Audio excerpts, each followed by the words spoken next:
الحمد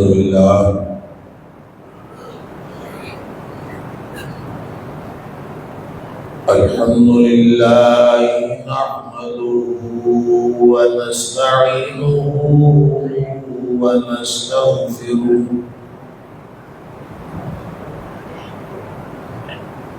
ونؤمن به ونتوكل عليه ونعوذ بالله من شرور أنفسنا ومن سيئات أعمالنا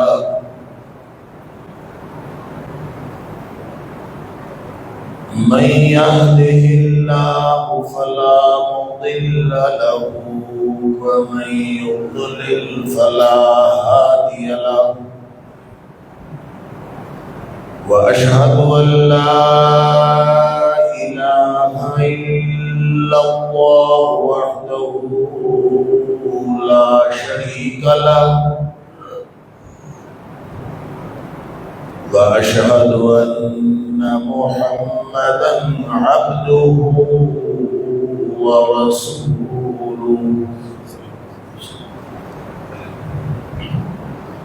أرسله بالحق بشيرا ونذيرا بين يدي الساعة فمن يطع الله ورسوله فقد رشد واهتدى ومن يعص الله ورسوله فقد ضل وغوى فإنه لا يضر إلا نفسه ولا يضر الله شيئا نسأل الله ربنا أن يجعلنا ممن يطيعه ويطيع رسوله ويتبع رضوانه ويجتنب سخطه فإنما نحن به وله أما بعد فإن خير الحديث كتاب الله وخير الهدي هدي محمد صلى الله عليه وآله وسلم وشر الأمور محدثاتها وكل محدثة بدعة وكل بدعة ضلالة وكل ضلالة في النار اللهم إنا نعوذ بك من النار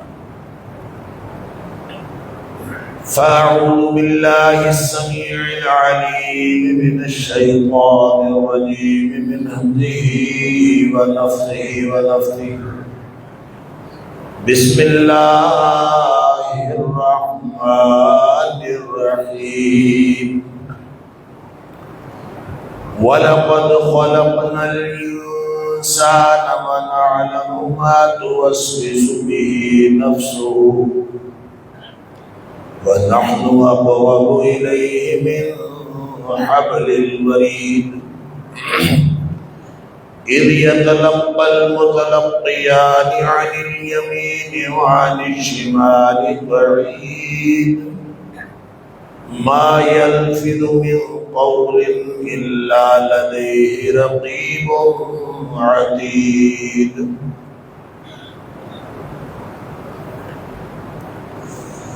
اور یقیناً انسان کو ہم نے پیدا کیا ہے اور ہم جانتے ہیں جو کچھ اس کا نفس اس کو وسوسے ڈالتا ہے وہ بھی ہم جانتے ہیں، اور ہم اس کی رگ جان سے، اس کی شارت سے زیادہ قریب نہیں ہیں۔ اور پھر دو لکھنے والے دائیں بھی اور بائیں بھی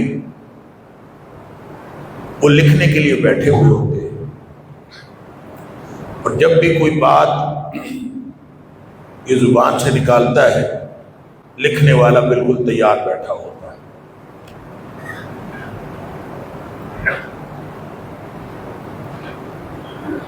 اللہ تعالیٰ نے ہم سب کو جس امتحان میں مبتلا کیا ہے وہ بڑا ہی سخت امتحان ہے،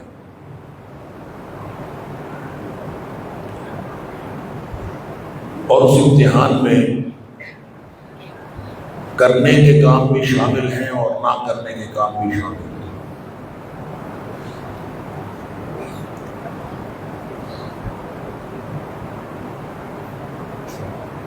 کہ اللہ کریم نے دین کا مدار نبی اکرم صلی اللہ علیہ وسلم کی ذات اقدس کو قرار دے دیا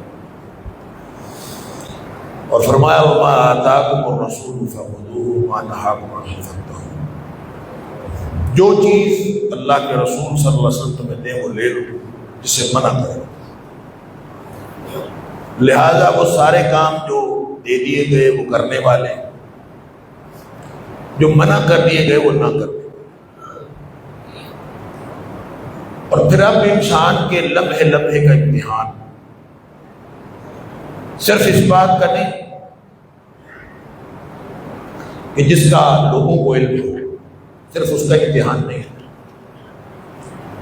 ان کی وہ باطنی کیفیات جس کا تعلق صرف اللہ کے ساتھ ہے، اس کا بھی امتحان ہو رہا۔ اللہ تعالیٰ فرماتا ہے پیدا کرنے والے ہم ہیں،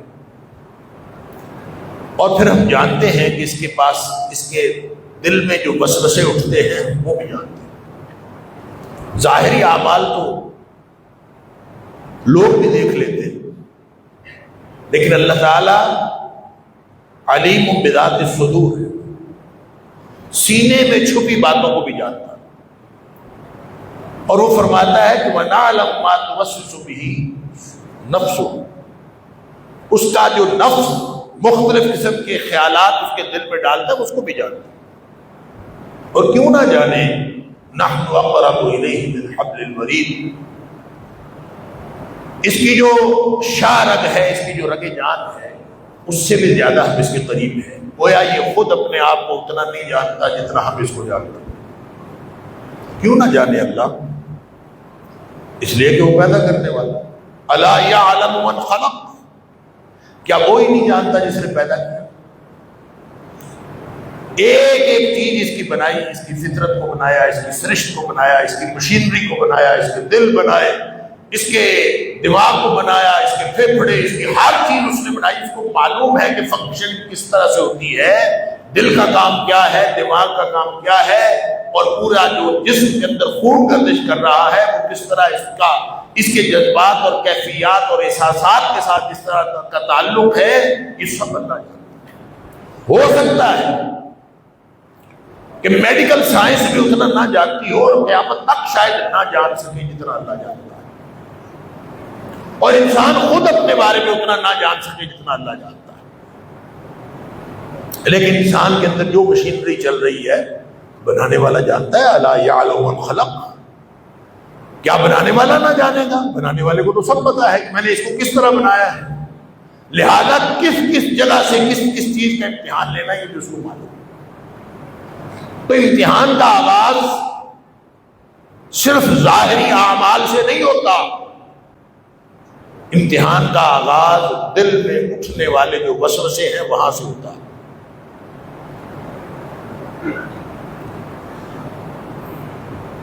نفس وسوسے اٹھاتا ہے، اس کا مطلب ہے کہ وسوسے پیدا کرنا شیطان کا کام بھی ہے اور نفس کا کام بھی ہے۔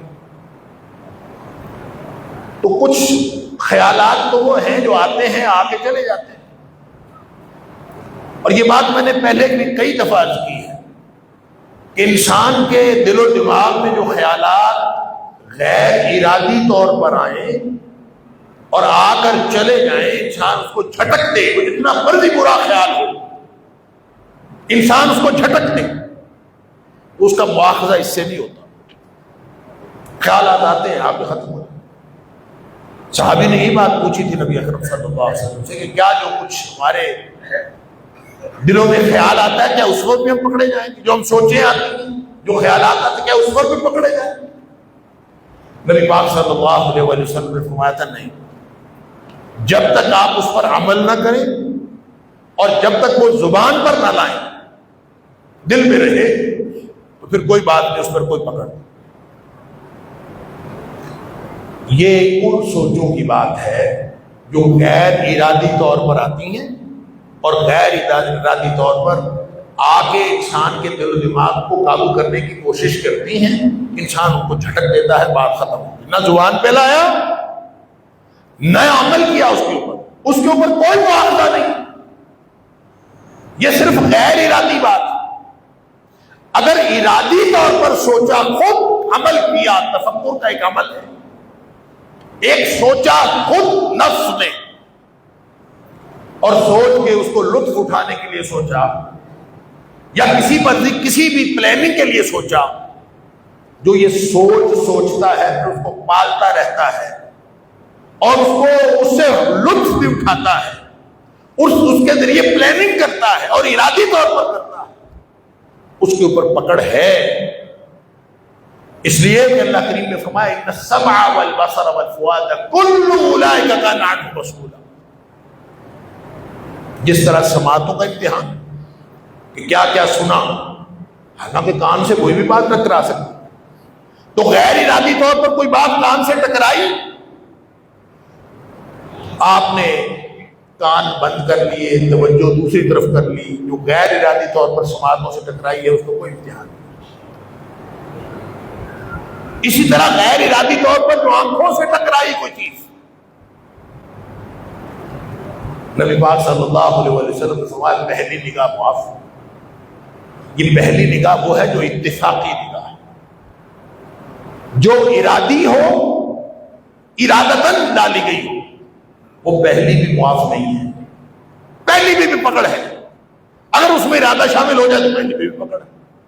لہذا چاہے پہلی ہو چاہے دوسری ہو، اس کی اگر یہ اس پر پکڑ نہیں ہے جو غیر ارادی طور پر پکڑ گئی، غیر ارادی طور پر کانوں میں بات پڑ گئی، کوئی گناہ نہیں ہے.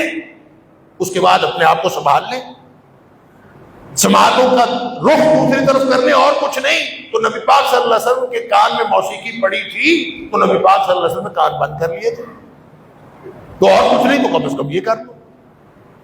اسی طرح آنکھوں کی بات اور اسی طرح دل کی بات ہے. اگر کوئی غیر ارادی طور پر کچھ ہوا ہے تو اس کا تو امتحان نہیں، انشاءاللہ اس کو انسان جھٹک دے تو پکڑ نہیں ہو. وگرنہ جو ارادی طور پر نگاہ ڈالی، بھلے پہلی ہو، ارادی طور پر سماعتوں سے کوئی بات ٹکرائی کہ ذرا سن تو لے بھلا کیا کہتا ہے، ذرا سن تو لے، ارادی طور پر سنا، وہ کسی کی بات کو سنا، چھپ کے سنا، گناہ کی بات کو سنا، سچی بات کو چھپ کے سنا، ٹو لگانے کے لیے سنا، جھوٹ ملانے کے لیے سنا، ہزار باتیں ہو سکتی ہیں، کسی بھی مقصد کے لیے سنا. تو جو ارادتاً سنا، چاہے وہ پہلی سماعت کان سے ٹکرائی، اس کے اوپر گرفت ہے اور اس کے بارے میں پوچھا جائے گا. ان السمع والبصر والفؤاد کل اولئک کان عنہ مسئولا. ساری چیزوں کے بارے میں بات. اللہ اکبر. وَإِن تُبْدُوا مَا فِي أَنفُسِكُمْ أَوْ تُخْفُوهُ. تمہارے نفسوں کے اندر جو کچھ ہے، جو تم نے باطنی طور پر رکھا ہوا ہے، وہ لوگوں سے چاہے چھپا لو چاہے ظاہر کر لو، جو ارادتاً رکھا ہوا ہے، يُحَاسِبْكُمْ بِهِ اللَّهُ.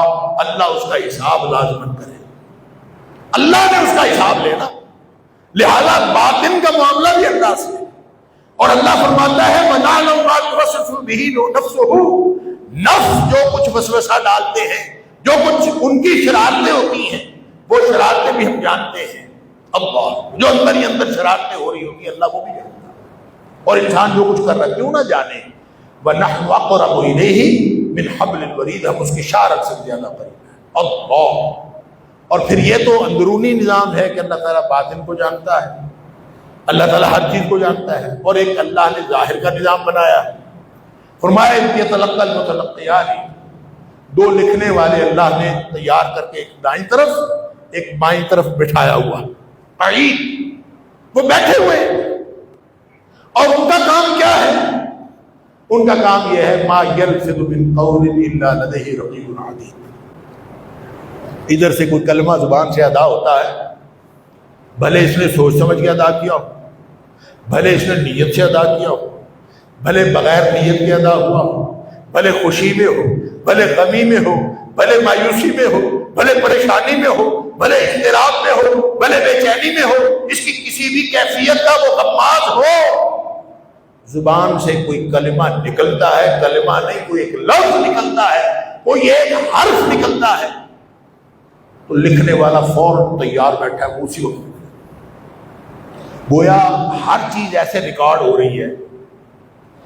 ہمیں تو کیمرے کا اندازہ ہے نا کہ کیمرہ آن ہو تو بس کیمرہ آن ہے تو پکڑا گیا, کیمرہ آن رہ گیا تو بات کر بیٹھا تو وہ تو ریکارڈ ہو گئی, اس کی تصویر بھی ریکارڈ ہو گئی, اس کی آواز بھی ریکارڈ ہو گئی. اب کوئی حل نہیں ہے سوائے اس کے کہ کوئی ریکارڈ صاف کرنے کا, وہاں سے ڈیلیٹ کرنے کا کوئی طریقہ ہو, اس کے علاوہ اس کا کوئی حل نہیں. وہ ایک دفعہ ریکارڈ میں آ گیا تو آ گیا. ما یلفظ من قول الا لدیہ رقیب, زبان سے ایک بات نکلتی فوراً لکھ لی. یہ بعد کے معاملات ہیں کہ نیت سے کہا تھا کہ نہیں کہا تھا, خوشی سے کہا تھا, غصے سے کہا تھا. یہ جو باہمی معاشرتی معاملات میں سب سے خوفناک معاملات طلاق کا معاملہ ہے. جب بھی کبھی طلاق واقع ہوتی ہے اور پھر جذبات ٹھنڈے پڑتے ہیں, مولوی صاحب کے پاس مسئلہ پوچھنے جاتے ہیں, کہتے ہیں غصے میں طلاق دی. کبھی کسی نے خوشی سے بھی دی, پیار محبت سے بھی کبھی کسی نے دی کہ مجھے تم پر بہت پیار آ رہا ہے لہٰذا میں تمہیں طلاق دیتا ہوں. کبھی کبھی کسی نے ایسے بھی کہا. وہ ہوتی غصے سے, غصے سے ہی ہوتی ہے اور وہ ہو جاتی ہے. چاہے آپ کسی کو قتل کریں, قتل بھی غصے سے ہی ہوتا ہے. انسانی نفسیات جو ہے اللہ نے ایسی بنائی ہے, ایک سٹینڈرڈ بنایا ہے. اس سٹینڈرڈ پہ جب انسان انسانی سطح پہ رہے, وہ انسانی سطح وہی اسلامی سطح ہے. فطرت اللہ التی فطر الناس علیہا, جو انسان کی کل مولود یولد علی الفطرہ, جس فطرت پہ اللہ نے انسان کو پیدا کیا ہے وہی فطرت. دین اسلام بھی اسی فطرت کے عین مطابق ہے.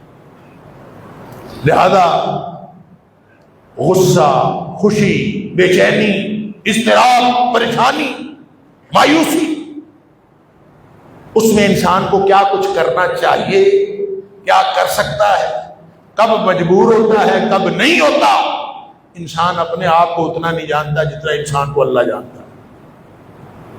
وہاں بہانا نہیں چلے گا, میں تو مجبور تھا, مجھے تو غصہ آ گیا تھا. بھی بھلے آ گیا ہو غصہ, غصے کے بغیر کوئی جرم ہوتا نہیں. نفسیاتی کیفیت جب انسانی سطح سے گرتی ہے.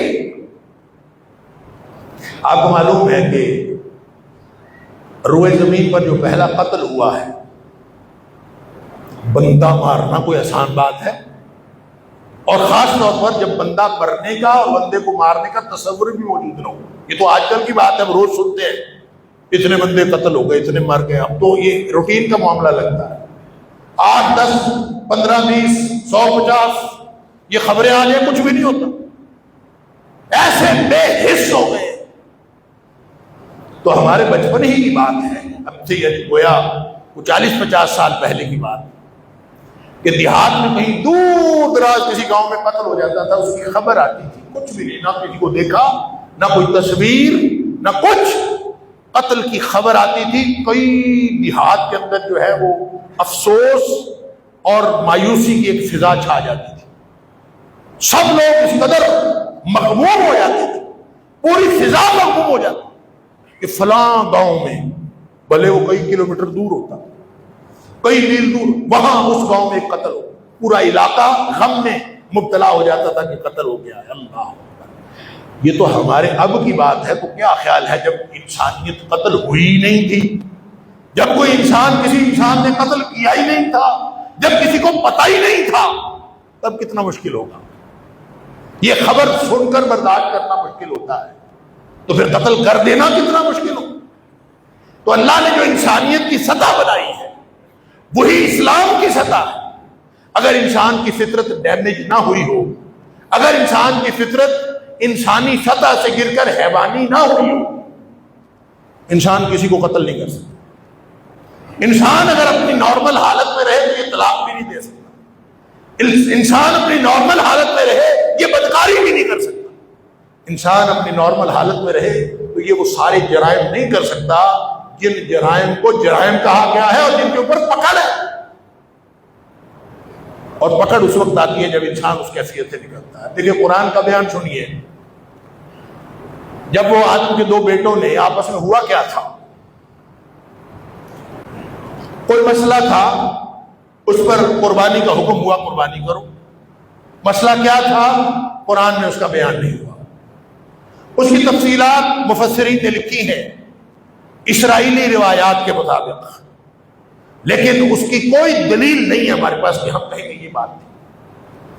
قربانی کی، ایک کی قربانی قبول ہو گئی، ایک کی نہیں ہوئی، آپس میں جھگڑا ہو گیا۔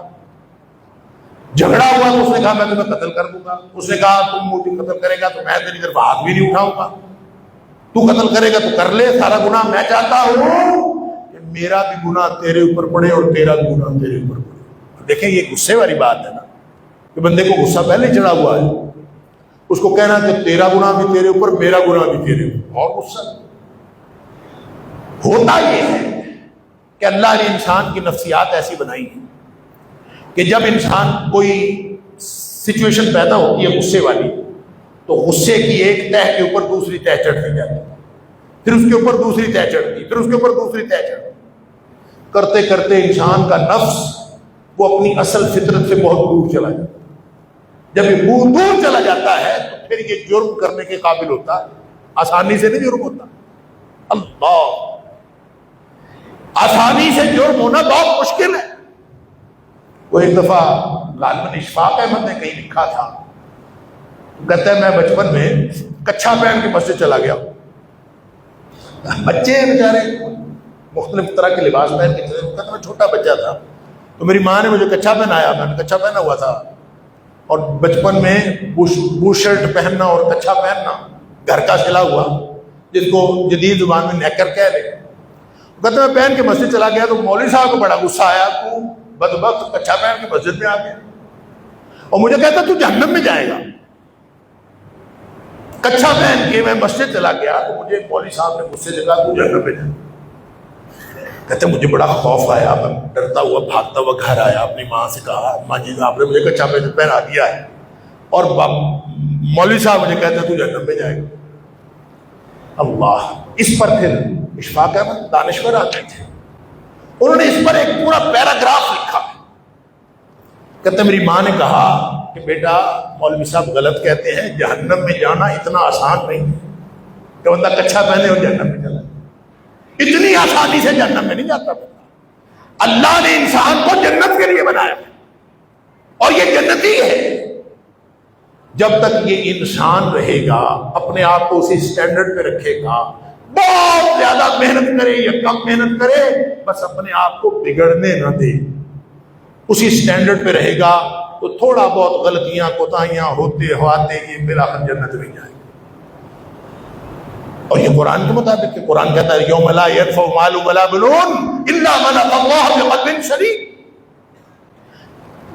نہ مال کمایا ہو، نہ اولادیں حاصل کی ہو، نہ کوئی کامیابیاں حاصل نہ کی ہو، کچھ نہ کیا ہو، الا من اتى الله بقلب سلیم، جس طرح کا دل بنایا تھا نا اس کو خراب کیے بغیر ویسا ہی لے کے آ جاؤ، بس اتنا تو کام کرو اور کچھ نہ کرو، تم اتنا تو کام کرو۔ اللہ اکبر۔ لہذا اس کے لیے محنت کرنی پڑتی ہے، انسان کو اپنی فطرت سے گرنا پڑتا اور پھر کچھ جرائم کرنے پڑتے ہیں۔ جب کوئی جرم انسان سے صادر ہو ہی نہیں سکتا جب تک انسان فطرت میں رہتا ہے، یہ انسان کسی انسان کو تکلیف نہیں دے سکتا. اس کے اندر ایک اللہ نے پیمانہ رکھا ہے. کسی کو دی ہوئی تکلیف کی تکلیف اس کو اپنے آپ کو ہوتی ہے. کسی پڑوسی کو تکلیف ہوتی ہے، اس کے دل کو تکلیف ہوتی ہے. کسی بچے کو تکلیف ہوتی ہے، اس کو تکلیف ہوتی ہے. حتیٰ کہ کسی جانور کو بھی تکلیف ہوتی ہے تو اس کو اپنے آپ کو تکلیف ہوتی ہے. اللہ نے پورا نظام ایسا بنایا ہے. لیکن جب فطرت بگڑتی ہے تو پھر یہی تکلیف دینے والا بن جاتا ہے. فطرت نہیں بگڑتی تو تکلیف برداشت کرنا بھی مشکل ہوتا ہے. کسی کی تکلیف دیکھ کے لوگ تڑپ جاتے ہیں، کسی کی آواز سن کے لوگ تڑپ جاتے ہیں. لیکن جب فطرت بگڑ جاتی ہے تو پھر انسان بے حس ہوتا چلا جاتا ہے. آہستہ آہستہ اس قدر بے حس ہو جاتا ہے، کیفیت یہ بن جاتی ہے کہ انسان کسی کو تکلیف پہنچانے کے قابل ہو جاتا ہے. اور یہ ایک دفعہ بھی ایک لمحے میں نہیں ہوتا. ماہرین نفسیات کہتے ہیں کہ انسان کی جو ایک کیفیت ہے، جو بھی ہو، چاہے وہ غصے کی ہو، چاہے وہ بھوک کی ہو، چاہے وہ اشتہا کی ہو، کوئی ہو، جنسی اشتہا کی ہو، کسی بھی طرح کی جو ایک کیفیت ہے، وہ اگر اس کے اندر حالات میں تبدیلی نہ ہو تو وہ 12 منٹ سے زیادہ نہیں رہتی. 12 سے 14 منٹ رہتی ہے بس. اس کا مطلب ہے اگر کسی کو غصہ آیا ہوا ہو تو وہ 12 سے 14 منٹ صبر کر لے تو سارے معاملات سیدھے ہو سکتے ہیں. اس کے بعد وہ کیفیت ختم ہو جائے. شدید بھوک لگی ہوئی ہو، انسان نے اس کو برداشت کرنا، 12 سے 14 منٹ کرنے، اس کے بعد تبدیلی ہو جائے. احساس ایک دفعہ ختم ہو جائے. اللہ حاض القیاس، ساری کی ساری کیفیات. اسی لیے شاید نبی اکرم صلی اللہ علیہ وسلم نے ماہرین نفسیات میں تو منٹوں کی اور کیفیتوں کی تقسیم ہمیں اب بتائی ہے. نبی پاک صلی اللہ علیہ وسلم سے بڑا انسانی نفسیات کا ماہر اور کوئی نہیں ہو سکتا.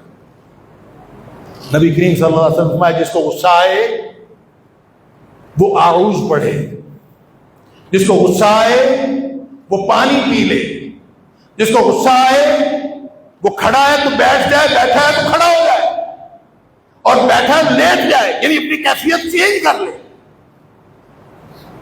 کیوں؟ کیا ہوگا؟ اس سے سچویشن ڈیفیوز ہوگی.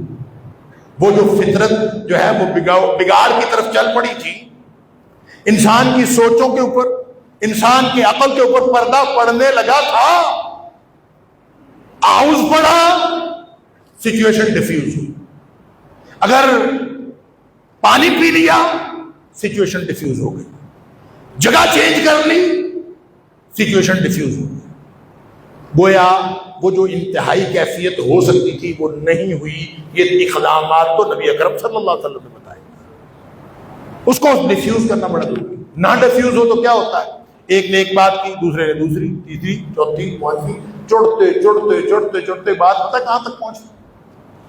پھر انسان اس کیفیت پہ پہنچ جاتا ہے کہ انسان دوسرے کو قتل تک کرنے پر آمادہ ہو جاتا.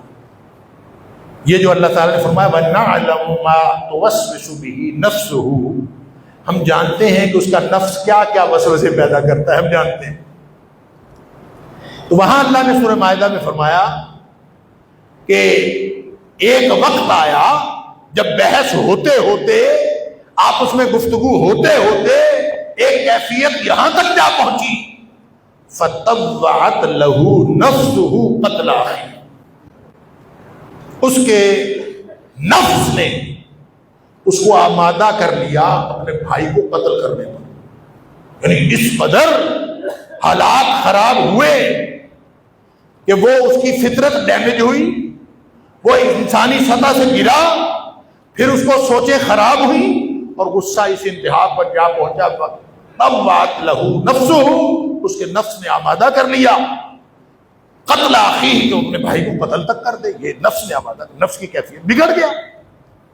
اور اس وسوسے کو اللہ خوب جانتا ہے. نفس کیسے آمادہ کرتا ہے اللہ خوب جانتا ہے. یہ بات نہیں کیفیات کو اللہ جانتا ہے. اس کو ڈیفیوز کرنے کی ضرورت ہے، اس کو ختم کرنے کی ضرورت ہے. اور قرآن کہتا ہے فَأَصْبَحَ مِنَ الْخَاسِرِينَ، جب نفس نے اس کو بھائی کے قتل پر آمادہ کر لیا تو اس نے قتل کر دیا. فَقَتَلَهُ، پھر اس نے اس کو قتل کر دیا. فَأَصْبَحَ مِنَ الْخَاسِرِينَ، گھاٹا پانے والوں میں سے ہو گیا. اب اس کا مطلب یہ ہوا کہ نفس کو جو چیز آمادہ کرتی ہے قتل پر، جو چیز آمادہ کرتی ہے برائی پر، ان کیفیتوں میں مبتلا ہونے سے بچانا ہے.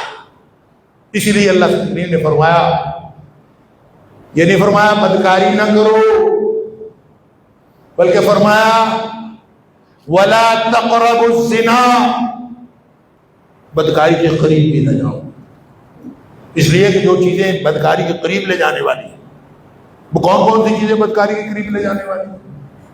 وہ نبی پاک صلی اللہ علیہ وسلم اس کی تفصیل بتائی۔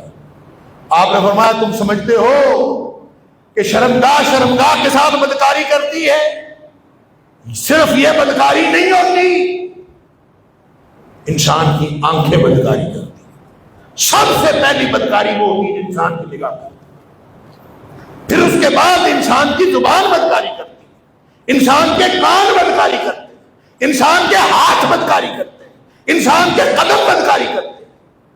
گویا ساری بدکاری تو ہو چکی ہوتی ہے، اور نبی کریم صلی اللہ علیہ وسلم شرمگاہ تو اس ہو چکنے والی بدکاری کی یا تصدیق کرتی ہے یا تردید کرتی ہے، وہ تو بالکل آخری مرحلہ، سارے مراحل تو پہلے طے ہو چکے ہوتے ہیں، لہذا اس کیفیت میں جانے سے ہی منع کیا، قریب بھی نہ جاؤ کہیں فطرت بگڑ نہ جائے، فطرت ڈیمیج نہ ہو جائے۔ فرمایا شیطان لا تتبعوا خطوات الشیطان، شیطان بھی قدم بقدم لے کے جاتا ہے، اس کے قدموں کی پیروی نہ کرو، وہ سٹیپ بائی سٹیپ لے کے جاتا ہے۔ پہلے سٹیپ میں سوچنا ضروری ہے، ذرا سی طبیعت بگڑ رہی ہو، ذرا سا خیال غلط ہو رہا ہو، ذرا سی سوچیں غلط ہو رہی ہو، اسی وقت آؤز پڑھ کے سوچوں کو بھی ٹھیک کرنا ہے، اپنے عمل کو بھی ٹھیک کرنا ہے۔ لہذا امتحان کا آغاز ظاہری اعضاء و جوارے سے نہیں، انسان کے ان کیفیتوں سے بھی ہوتا ہے جو اس کے باطن میں ہے۔ امتحان کا آغاز تو وہاں سے ہوتا ہے۔ رہ گئی وہ بات جو انسان زبان سے نکال لیتا، وہ کسی بھی کیفیت میں نکلی ہو، کیفیت کا بہانہ نہیں چلے گا، مجبور تھا کہ نہیں تھا وہ خالق جانتا ہے، لکھنے والا نہیں جانتا۔ لکھنے والے نے تو لکھ لینا ہے کہ اس نے یہ کہا ہے، اس نے کسی کو گالی دی ہے، اس نے زبان سے غلط کلمہ نکالا، بلکہ اچھا کلمہ ہو یا برا کلمہ ہو زبان سے نکلتا ہے، لکھنے والا فوراً لکھ لیتا ہے، اس کو اس بات سے کوئی پرواہ نہیں، اس نے غصے میں کہا، اس نے خوشی میں کہا، اس نے مایوسی میں کہا، اس نے بے چینی میں کہا، یہ بیچارہ مجبور تھا، مجبور تھا کہ نہیں تھا، وہ امتحان کرنے والا جانتا ہے، اس کی تو ڈیوٹی ہے لکھ لینے، اور اس نے فوراً لکھ لینا۔ اس کا نتیجہ کیا نکلتا ہے؟ وہ مالک کے ہاتھ میں ہے۔ جیسے بخاری شریف کی حدیث ہے، نبی کریم صلی اللہ علیہ وسلم نے فرمایا ان العبد لیتکلم بالکلمہ، انسان کی زبان سے بعض اوقات ایک لفظ نکلتا، ایک کلمہ نکلتا، کلمہ کون سا ہے؟ من رضوان اللہ، وہ اللہ کی خوشنودی کا کلمہ ہے، اللہ کو خوش کر دینے والا کلمہ ہے، زبان سے نکلا، لا یلقی لہا بالا، کہنے والے کو پرواہ بھی نہیں ہوتی کہ میں نے کیا کہا، ایسے ہی بے دھیانی میں کہہ دی، لاپرواہی میں بات زبان پہ لیا، لیکن کلمہ ایسا تھا جو اللہ کو خوش کر دینے والا کلمہ۔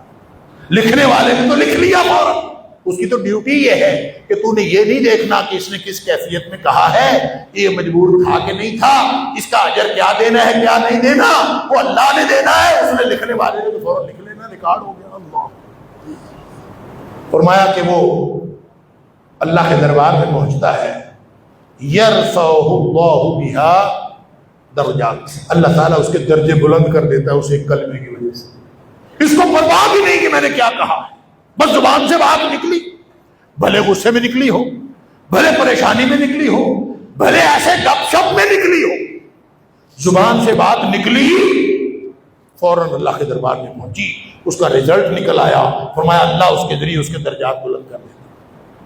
اور اسی طرح بعض اوقات انسان ان العبد لا يتكلم بالکلمۃ من سخط اللہ، کہ انسان ایک ایسے کلمہ زبان سے نکالتا ہے جو اللہ کی ناراضگی کا کلمہ ہو، اور اللہ ناراض ہو جاتا ہے، اللہ کی ناراضگی کا کلمہ، لا یلقی لہا بالا، اس کو پرواہ بھی نہیں ہوتی، موج ہی موج میں اس نے زبان سے بکواس کر دی ہوتی ہے، بعض اوقات گپ شپ کر رہا ہوتا ہے، بعض اوقات لڑائی لڑ رہا ہوتا ہے، بعض اوقات غصے میں ہوتا ہے، بعض اوقات خوشی میں موج میں بیٹھا ہوتا ہے، اس کو لا یلقی لہا بالا، اس کو پرواہ بھی نہیں ہوئی کہ میرے منہ سے کیا نکلا کیا نہیں نکلا، وہ لکھا اللہ کے پاس پہنچا۔